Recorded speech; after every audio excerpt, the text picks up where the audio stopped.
जय भीम दोस्तों।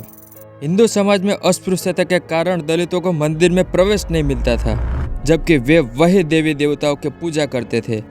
इसी अन्याय के खिलाफ 1930 में डॉक्टर बाबा साहेब आम्बेडकर ने नासिक के कालाराम मंदिर में सत्याग्रह शुरू किया।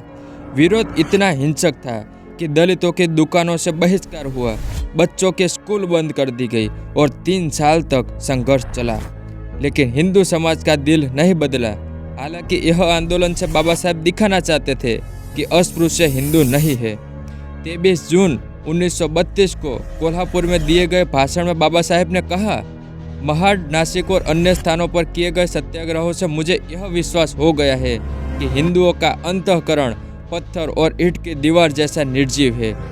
बाद के वर्षों में कांग्रेस प्रेरित मंदिर प्रवेश आंदोलन में शामिल होने के लिए गांधी जी ने बाबा साहेब से अनुरोध किया। इसके उत्तर में बाबा साहेब ने कहा, मंदिर खोलना या न खोलना आपका प्रश्न है, मैं उसके लिए आंदोलन नहीं करना चाहता।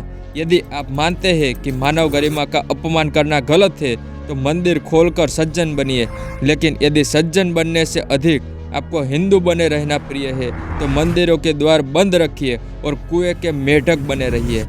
मुझे उससे कोई लेना देना नहीं है। 1935 में येवला में बाबा साहेब ने ऐलान किया, मैं हिंदू पैदा हुआ लेकिन हिंदू होकर मरूंगा नहीं। उन्होंने भारत में जन्मे धर्मों पर विचार किया। गहन अध्ययन के बाद उन्होंने बौद्ध धर्म को चुना, क्योंकि उसमें जाति भेद नहीं है और समानता का संदेश है। उनका मानना था कि बौद्ध धर्म भारत का मूल धर्म है और जातिवाद से मुक्ति का रास्ता भी।